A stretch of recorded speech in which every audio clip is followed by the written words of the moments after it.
Let's hear what this alderman says after he supports obstructing justice. Good evening, Chicago. This is 40th Ward Alderperson Andre Vasquez, Chair of the Committee on Immigrant and Refugee Rights, Co-Chair of the Progressive Caucus, and Chair of the Latino Caucus. I'm reaching out to you because, as you know, these are not normal times. As we all know here in Chicago, President Trump has sent the National Guard from Texas over to Chicago to invade an American city because we don't agree with his authoritarianism. We believe in the Constitution. We believe in democracy. We know that we are a city that keeps ourselves safe, and we have a president who, under the guise of safety and peace, is sending the military here to cause chaos, to cause division, and to enforce and be the authoritarian we've seen him be. This is not laughable. This is not normal. This is not something you should accept. You should understand that what we are seeing right now is a descent into fascism. What we need to do in times like this is build a community and network necessary to keep us safe.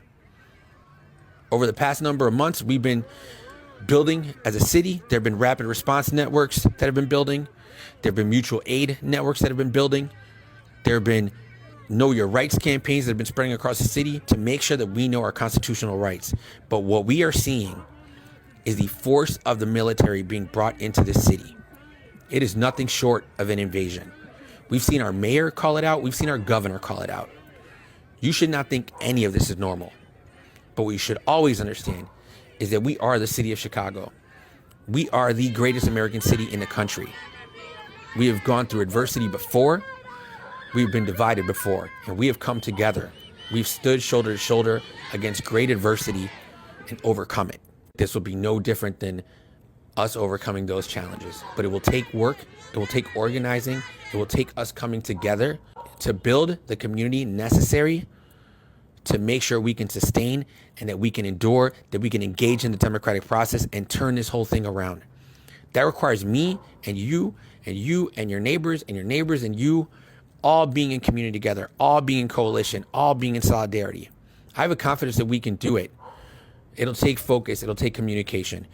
Please stay tuned in here as we give you updates on everything that will be happening as we learn it. We want to make sure you're informed and we want to make sure you're safe. Let me see your sign, the pink one, the pink sign, keep your youth safe. I take it you're a student here, correct? Okay, what's been happening here at your school? The district and the board, they really haven't been supporting us.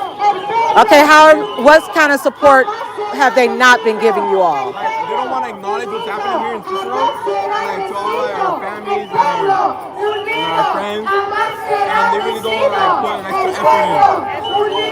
They say they acknowledge that there's current conditions, but they don't explain what. They don't explain further what conditions. So you have no clue, basically, of everything that's going on with like ICE and here in Illinois, mayors, governors, things like that. So let's say politics. They don't really work with us. And it's been there's evidence that there's been lawsuits against multiple people on the board. One of them even had ties to the mob.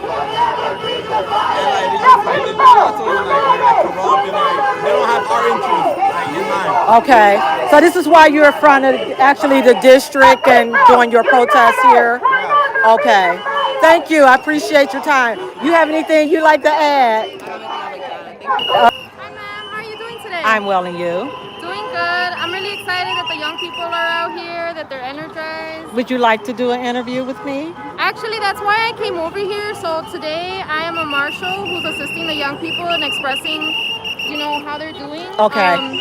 We ask that we don't record the youth because they're underage and they would need consent from a parent. Okay. Even though they are in a public setting.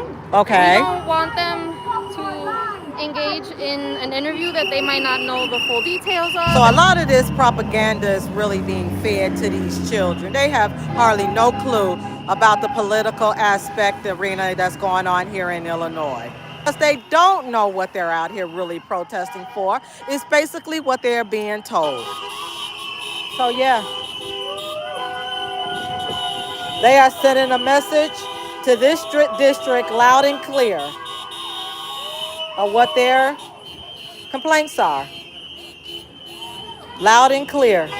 You can't miss this. When they come on Monday, they're going to see all this. So that means that there's going to be labor needed to get all of this off the walls. Your silence is a sign of your compliance. Even a little kid going up there writing on the wall. See the little kid?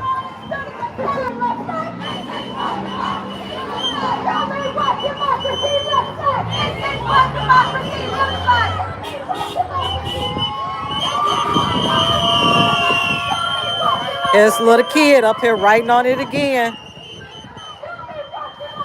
But these kids are protected, right? There's another camera up there, which I'm quite sure is on the other side of this building too. Oh, look at this, y'all. There's even more. There's a camera up there that's watching all of this. They got recordings of who these students are that's doing all of this. This will be interesting to be on the news. Oh, look at the language of these kids. Are these parents happy of the language that these kids are writing out here? Mainstream, where y'all at? Capturing what these children are writing on the building.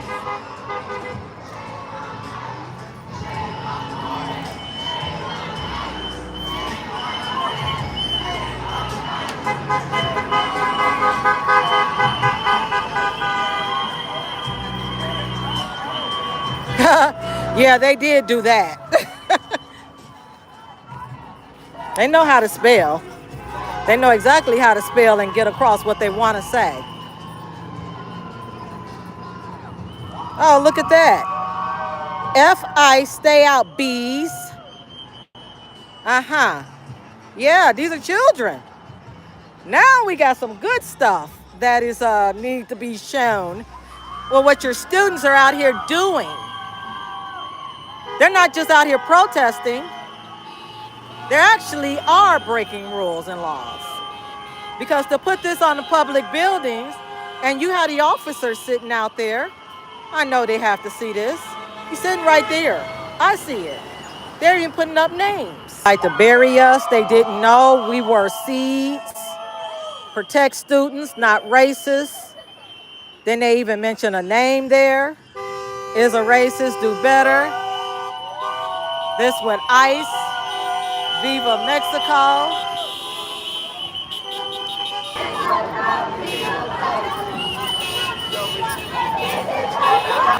There's the sign up there. J. Sterling Morton. What I will, I can.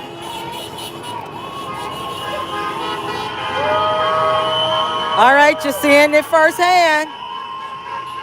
If it rains, I already have it. As a reminder that Brandon Johnson's administration believes they are above the law. We were kind of on the front line of it as a vehicle was coming, and so we were looking to block the vehicle. It still kept driving, almost ran over someone, and at that point we started seeing the pellets. So it was tear gas, it was pepper spray, a little mix of both. So you could feel it even under the mask and start coughing and like start, spitting out and get everything. So you had a mask on at the time? Yeah, so even through the mask you can feel it. Like right now I can still feel a little burn in the eyes, back of the neck, just because of the chemicals themselves. And then just, I was able to walk, clear my head a little bit, then grab water. One, to take care of myself, but then make sure other people were okay.